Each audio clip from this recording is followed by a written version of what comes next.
Yung tungkol naman po sa Apokalipsis na sinasabi, yung pagkakabigay ng tanda sa mga mayayaman, mahihirap, mga laya, Mga alipin. mga alipin. Ang tanong ko po doon, yung po ba yung sinasabi na sign of the cross o tanda ng krus sa kasalukuyang panahon po ngayon?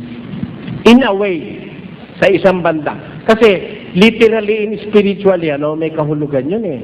Ang spiritual na kahulugan nun, yung tanda ng kanang kamay at saka noo, ang kanang kamay kasi, yun eh, symbolic of doing things. Yung paggawa. Yun namang noo, symbolic of your kind of thinking, yung paraan ng pag-iisip mo. Kaya yung mga antikristo, makikilala mo sa isip at sa gawa. Yung mga antikristo.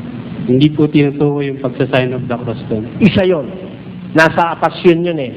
Ipag-uutos magkintal sa noo ng kanang kamay, tandang pagkakakilala na sila nga'y kampung tunay nitong antikristong hunghang. Yan ang nasa pasyon. Maraming salamat po. Basahin natin na baka akala nyo, naluloko ko eh. Ito po sabi sa pasyon. Ipag-uutos magkintal sa noo at kanang kamay, sukat pagkakakilanlan na sila nga'y kampung tunay nitong antikristong hunghang. Kanta mo? Sino raw itong antikristong hunghang nito?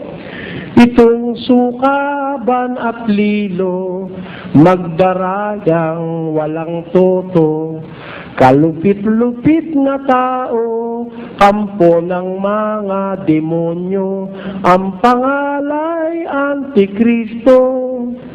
Sino ito? Ang kaniyang mga ngaral pala ito eh.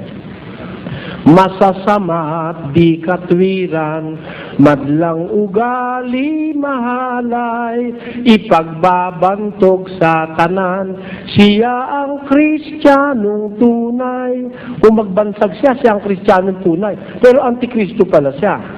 Ang mga pagmimilagro, tutulungan ng demonyo. May milagro siya. Pero ang katulong niya, demonyo. Siya ay magkakabayo at dito sa buong mundo, maghahari itong lilo. O, kita mo? Kaya makikilala mo ang Antikristo eh. Sa buong mundo, naghahari siya. O, mag-isip kayo. Sinong mangangaral ang may corona? Hari eh. Gahari eh. Yun ang sagot. Yun ang Antikristo. Yun sinasabi sa pasyon at sinasabi sa Biblia.